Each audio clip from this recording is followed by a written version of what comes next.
बहन जी जब आती हैं तो लॉ एंड ऑर्डर मजबूत रहता है, अधिकारी थर थर कांपते हैं, अधिकारी बेलगाम नहीं होते हैं। अपराधी जब खुद भाजपा में ही हैं तो थर थर कहाँ कांप रहे हैं। किसानों के ऊपर जीप चढ़ा दी गई, गृह राज्य मंत्री का बेटा, क्या हुआ? और जब मैं SHO से बात किया तो वो कह रहे हैं कि मैं पता नहीं SDM के यहाँ क्या करा दिया हूँ, अगर कुछ ऐसा होता है तो उनको 5 लाख रुपया मिल जाएगा। तो ये तो SHO है कि जान की कीमत 5 लाख रुपया लगा रहा है। ये कह रहे थे कारखाना मैंने कर लिया। कारखाना बनाया कौन? कॉन्ट्रैक्टर गुजरात का, वहाँ लेबर लगे हुए बंगाल के, तो गोरखपुर की जनता को मिला क्या? बहन जी पूर्ण बहुमत में सरकार बनाने वाली है, इसलिए कि हमारा जो वोटर होता है ना वो बहुत साइलेंट होता है, वो ज़्यादा बहसबाजी में नहीं पड़ता। वो जब उसका मौका आता है तो वो अपना वोट डालता है।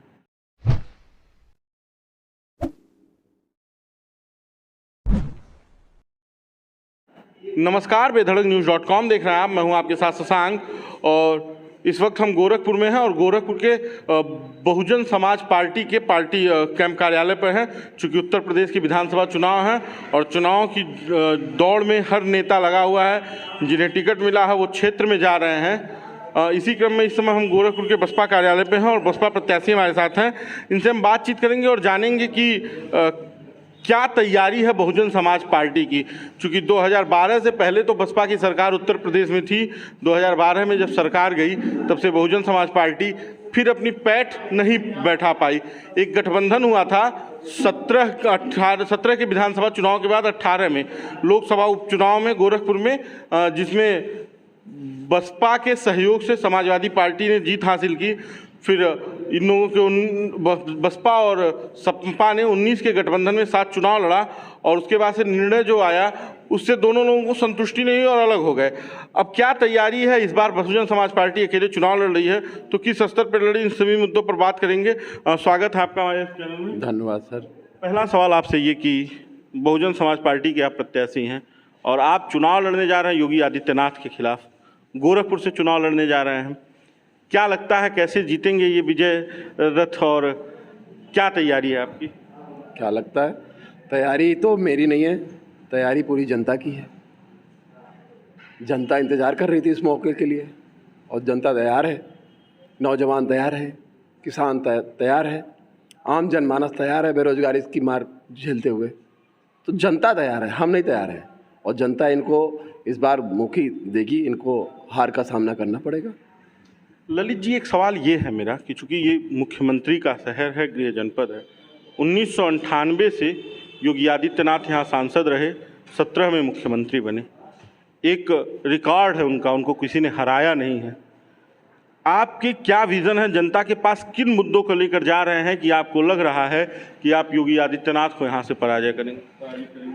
इनको ना हारने का कारण ये था कि जनता का विश्वास इन पे था। बार बार जनता विश्वास कर रही थी, लेकिन ये बार बार जब ये बनते थे तो कहते थे कि हम सरकार में नहीं हैं, तो जनता इनकी बात मान लेती थी। लेकिन जब ये सरकार में आए और तब काम नहीं हो पाया तो जनता इस बार माफ़ नहीं करेगी। वो कह रही है कि आप सरकार में थे तो हमारी गली मोहल्ले में पानी कैसे लगा। वो कह रही है कि आप सरकार में हैं तो नौजवान नौकरी क्यों नहीं पा रहा है। वो कह रही है कि आप इतनी महंगाई क्यों बढ़ा दिए। तो इस बार वो जनता उसकी इंतज़ार कर रही थी इस मौके का कि चुनाव आवे और चुनाव में इनको हम अपना मत दे के इनको मंदिर तक बैठा दें। अब कह रहे हैं मंदिर तक बैठा दें। आज योगी आदित्यनाथ ने नामांकन कर दिया, आपके नामांकन की क्या तैयारी है, कब कर रहे हैं? अभी हम 1-2-3 दिन में करेंगे। अभी हमारी तैयारी चल रही है।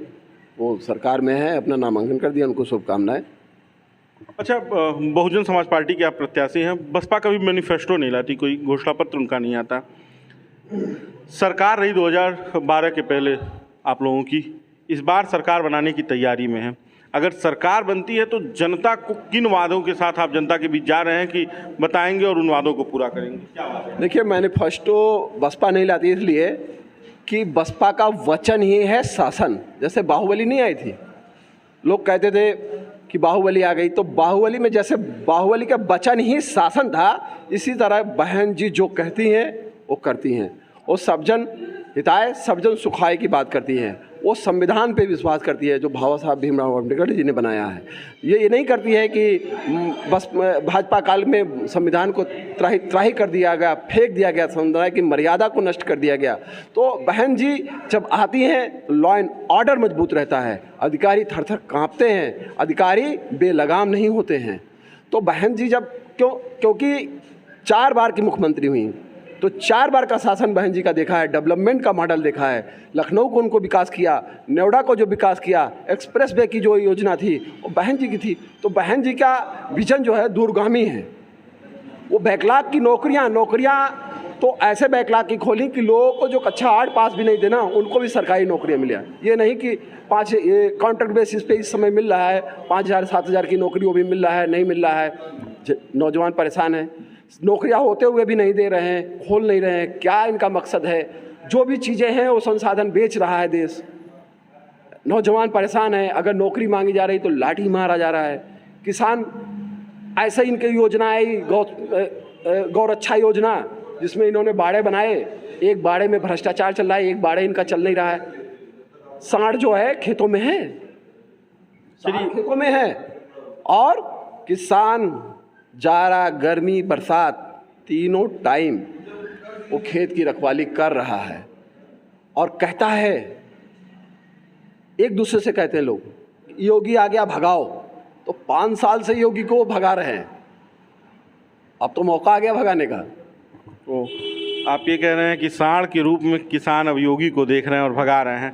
सवाल ये है कि आपने कहा कि law and order, Bharatiya Janata party कह रही है महिला सुरक्षा हमारी सरकार में, प्रदेश में कानून व्यवस्था सुदृढ़ की है, अपराधी थर थर काँप रहे हैं। आप कह रहे हैं अधिकारी काँपते थे, या इस भाजपा कह रही है हमारी सरकार में अपराधी काँपते हैं। तो अधिकारियों को कपाना अच्छा है, अधिकारियों को कपाना अच्छा है? जो अपराधी जब खुद भाजपा में ही हैं तो थर थर कहाँ काँप रहे हैं। किसानों के ऊपर जीप चढ़ा दी गई, गृह राज्य मंत्री का बेटा, क्या हुआ? महिलाएं कहाँ सुरक्षित हैं? जेल में हैं उनके। मुलायम महिलाएं कहाँ सुरक्षित हैं? कुलदीप सिंह सेंगर बलात्कारी, साक्षी महाराज को किसने बचाया? हाथरस की वो बेटी जिसके माँ बाप को अंतिम संस्कार का मौका ये लोग नहीं दिए, किसने किया?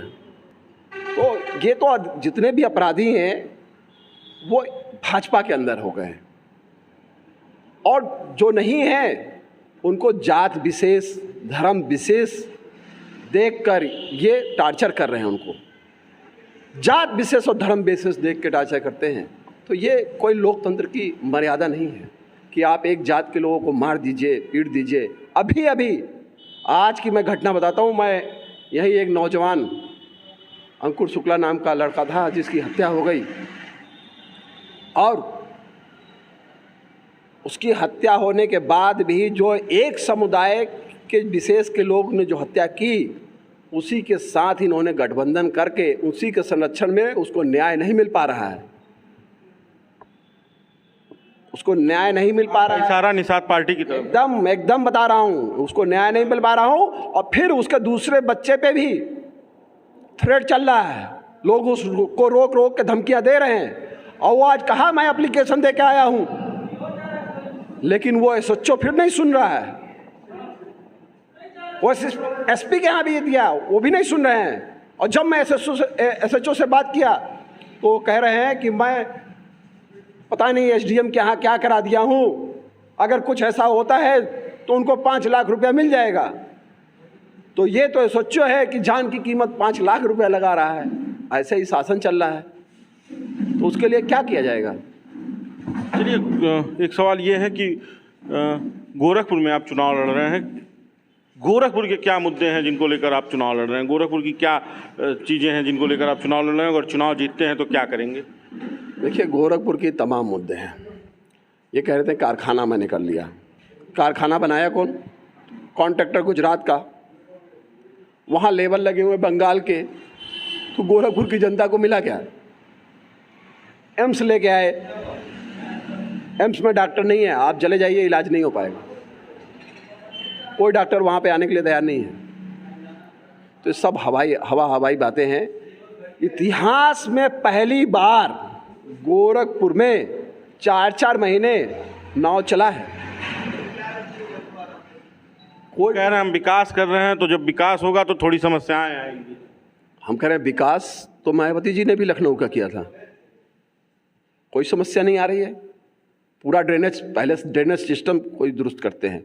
ये स्मार्ट सिटी की बात करते हैं ना, एक स्मार्ट सिटी आप दिखा दीजिए। आप चलिए गोरखनाथ के पीछे ही चलिए, अगर गली नहाल बदबू ना कर रहा हो तो जो कहिए वो, पानी निकल नहीं पा रहा है, लोग त्राही कर रहे हैं गली मोहल्लों में हैं। वो कह रहे हैं विकास में पहले ड्रेनेज सिस्टम होता है। ये ऐसा रोड ऊपर नाला बनवा दिए हैं कि सबका रोड ऊपर हो गया है और नाला नीचे हो गया, और जीवन में पानी नहीं निकल पाएगा। नहीं, रोड ऊपर नहीं, नाला ऊपर हो गया, रोड नीचे हो गया है। नाला भी ऊपर हो गया है और कॉलोनियाँ की रोड नीचे हो गई हैं, तो जीवन में पानी नहीं निकल पाएगा। और विकास क्या करेंगे, लोग परेशान रहेंगे ऐसे भी। ये तो हम लोग सोचे थे कि मुख्यमंत्री हैं, बहुत अच्छा हो जाएगा कुछ, लेकिन कुछ नहीं हुआ। केवल हवाई बातें हैं, नौजवानों के लिए कुछ नहीं किया इन्होंने। अच्छा, आपसे एक अंतिम सवाल करते हैं कि सरकार बनाने के लिए एक नंबर चाहिए जो 203 का है। आप कितने नंबर के साथ आ रहे हैं विधानसभा में? क्योंकि अखिलेश यादव ने 400 बता दिया, भारतीय जनता पार्टी 300 पार बता रही है, बहुजन समाजवादी पार्टी का क्या नंबर? बहन जी पूर्ण बहुमत में सरकार बनाने वाली है, इसलिए कि हमारा जो वोटर होता है ना वो बहुत साइलेंट होता है, वो ज़्यादा बहसबाजी में नहीं पड़ता। वो जब उसका मौका आता है तो वो अपना वोट डालता है। तो बहन जी को ऐसे ही 2007 में लोग बहुत कम में आते थे, 20-30 सीट देते थे, हमारा वोटर कुछ बोलता नहीं था, लेकिन बहन जी ने सरकार बनाई 2007 में। इसी तरीके से बहन जी का जो वोटर है और बहन जी का जो कानून व्यवस्था, बहन जी का जो डेवलपमेंट है, उसको देखते हुए जनता बहन जी को इस बार सरकार बनाने का मौका दे रही है और सरकार हमारी ही बनेगी। चलिए, आपको सरकार की बधाई अगर बनती है। जाते जाते अंतिम सवाल की, बहुजन समाज पार्टी का एक वोट बैंक है जिसे दलित वोट बैंक लोग कहते हैं। गोरखपुर से चंद्रशेखर आज़ाद लड़ रहे हैं जो इसी समाज से आते हैं और भीम आर्मी के नाम से और आज़ाद समाज पार्टी के नाम से अपनी राजनीतिक संगठन को चला रहे हैं। इसका कितना प्रभाव आपके वोट बैंक पे पड़ेगा? चंद्रशेखर आज़ाद जी बहुजन समाज से आते हैं, लेकिन समाजवादी के यहाँ गिर आते हैं। आते बहुजन बात करते हैं बहुजन समाज की, जाते हैं कि 2 सीट दे दो, हमें 5 सीट दे दो, नहीं तो मैं रोने लगूंगा। तो भैया ऐसे लोग क्या राजनीति करेंगे कि जो समाज, अगर इनके अंदर गट्स होता और बहुजन समाज की बात करते तो बहन मायावती जी के हाथों को मजबूत करते, उनके यहाँ कंधों में कंधा मिला के काम करते और बहुत आगे जाते हैं। उनका यहाँ कोई वर्तमान भविष्य भी नहीं है, न गोरखपुर को जानते हैं। हम लोग जन जन के बेटे हैं, गोरखपुर की एक एक समस्या को समझते हैं, जन जन के लोगों के यहाँ जाते हैं। वो यहाँ सस्ती लोकप्रियता के लिए आ रहे हैं। ऐसे ही भाजपा के एजेंट कुछ छोड़ दिए गए हैं कि कहीं वोट काट लो, तो यहाँ पे वो भी नहीं होने वाला। 150 वोट भी मिल जाए तो बहुत बड़ी बात है। आप उनको 100 वोट के अंदर आंक रहे हैं। वो भी कुछ ज़्यादा ही दे दिया। अपना वोट तो उनका है नहीं, अपना वोट तो उनका है नहीं यहाँ पे, तो वो भी बहुत मुश्किल है कि मिलेगा, क्योंकि हमारे कैडर के लोग कभी अपना वोट डिस्ट्रीब्यूट नहीं करते, वो अपना वोट मायावती जी पे विश्वास करते हैं। चलिए, हमसे बातचीत करने के लिए धन्यवाद। तो ये थे हमारे साथ बहुजन समाज पार्टी के गोरखपुर विधानसभा प्रत्याशी ललित कुमार जी, जिनसे हमने बात की। और बाकी का क्या निर्णय होगा ये तो 10 मार्च को पता चलेगा, लेकिन सबसे महत्वपूर्ण विषय ये है कि मतदान का समय है और देश में के भविष्य में आपके योगदान का समय है। तो हम आपसे भी अपील करेंगे कि मतदान जरूर करें और सोच समझ के मतदान करें। बाकी का यह वीडियो आपको कैसा लगा हमें कमेंट बॉक्स में ज़रूर बताइएगा, और अगर आपको यह वीडियो अच्छा लगे तो इसे शेयर कीजिएगा। धन्यवाद।